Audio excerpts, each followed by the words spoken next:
시편 5편의 표제는 다윗의 시 인도자를 따라 관악에 맞춘 노래입니다. 저자가 다윗인 것을 알 수 있고 대체로 이 시는 개인의 탄식시로 구분됩니다. 그리고 구조는 그림 보여주시기 바랍니다. 이것에 나온 것처럼 이제 슬픈 사람의 기도, 악인들의 어리석음, 인도하심을 구하는 기도, 악인들의 심판, 보호를 바라는 기도, 이러한 식으로 이루어진 것을 알 수 있습니다.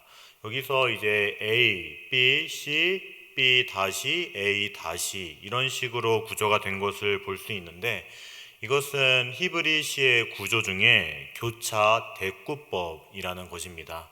즉 시편 5편은 교차 대꾸법으로 형성된 것을 알 수가 있습니다. 그렇다면 우리 A부터 차례대로 알아보도록 하겠습니다. 먼저 슬픈 사람의 기도입니다. 기자는 매우 다급한 상황에 처해 있습니다. 그리고 1절과 2절을 통해 그의 다급한 상황을 엿볼 수 있습니다. 1절과 2절은 여호와여 나의 말에 귀를 기울이사 나의 심장을 헤아려 주소서. 나의 왕 나의 하나님이여 내가 부르짖는 소리를 들으소서. 내가 주께 기도하나이다. 이렇게 나옵니다. 그는 귀를 기울여 주소서, 헤아려 주소서, 들으소서, 이러한 세 개의 문장을 통해 다급한 심정을 아뢰고 있습니다. 이 동사들은 모두 기자가 하나님이 계신 방에 노크를 하는 것처럼 보입니다. 그가 아침 일찍부터 하나님을 찾아 자기 사정을 아뢰는 것도 그의 위급한 상황을 강조합니다. 그거 PPT 다음으로 넘겨주시면 되겠습니다. 그 기자가 당면하고 있는 현실은 너무나도 억울해 보입니다. 이스라엘 백성들 중 억울한 일을 당한 사람들은 자신의 왕에게 호소할 수 있는 권한을 가졌습니다.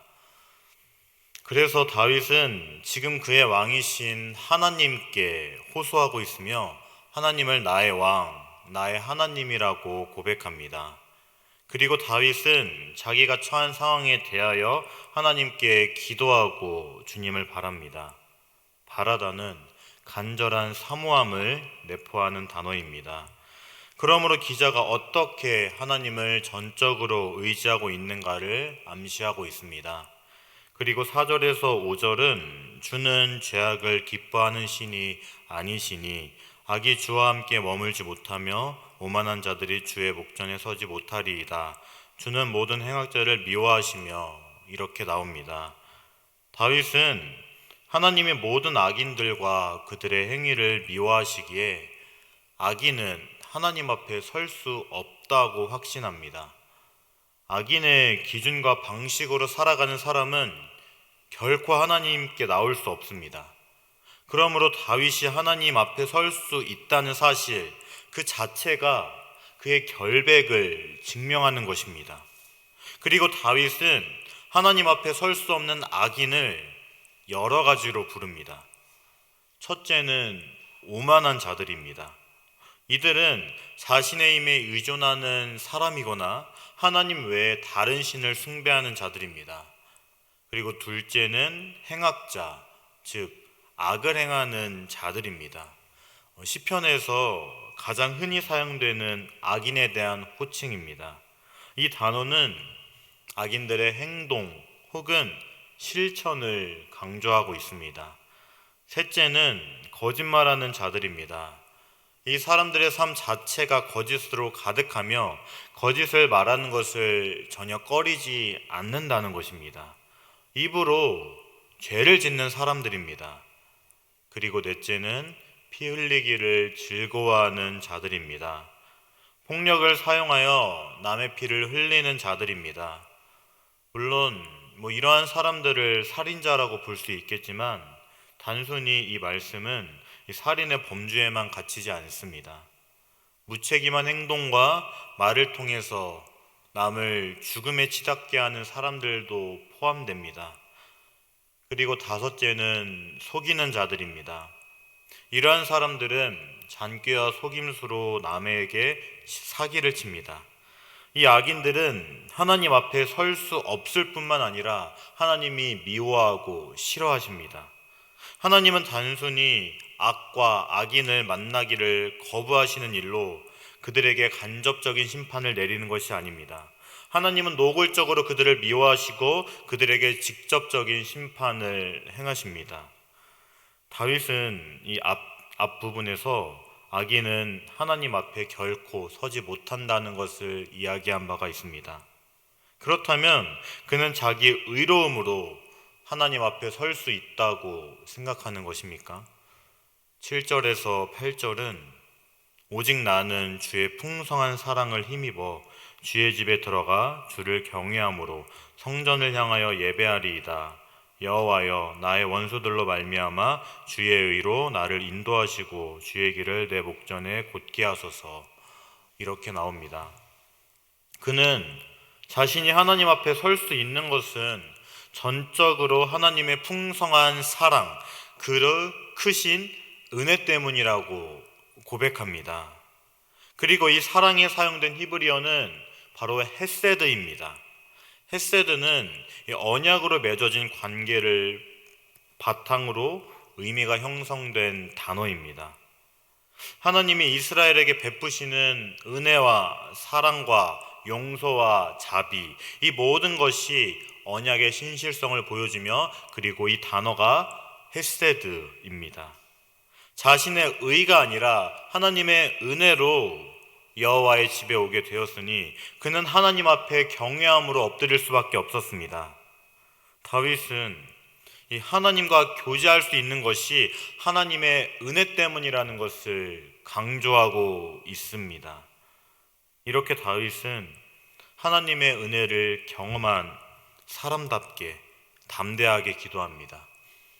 그는 하나님이 자신을 악인들에게서 보호해 주실 뿐만 아니라 그들에게서 구별된 길을 걷게 해달라고 기도합니다.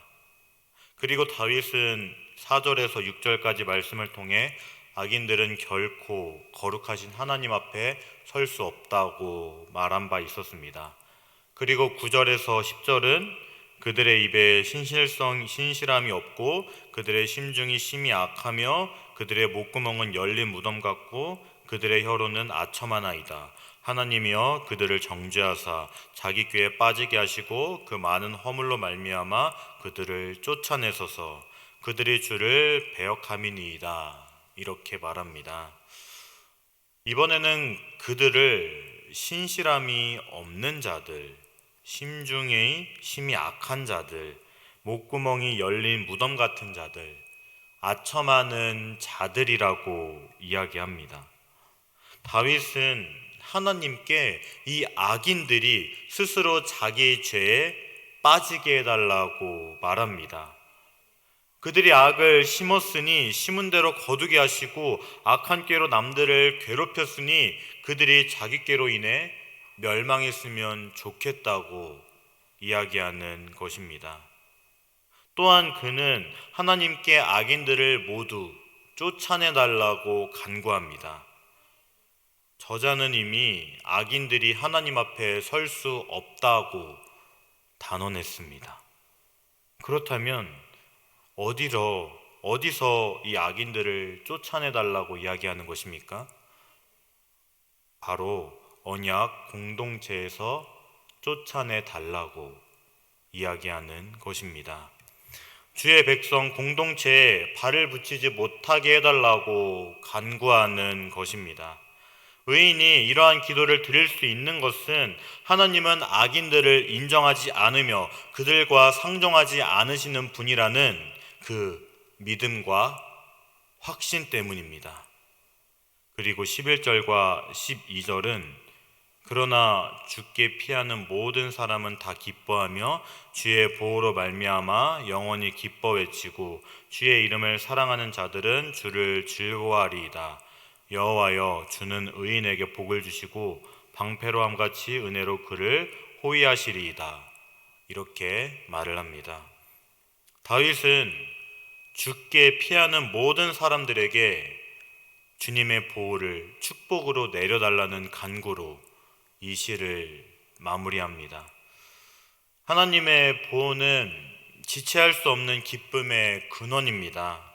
이 절대적인 기쁨과 즐거움을 누리기 위해 주께 피하는 사람들은 누구입니까?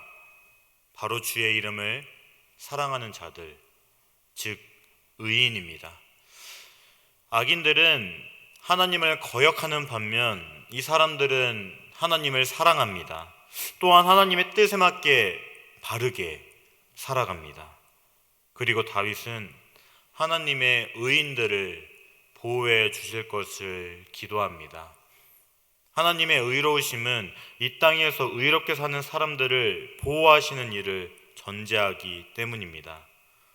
또한 피하는 사람, 보호, 방패, 이 모든 것이 바로 지켜주심과 관련된 단어입니다.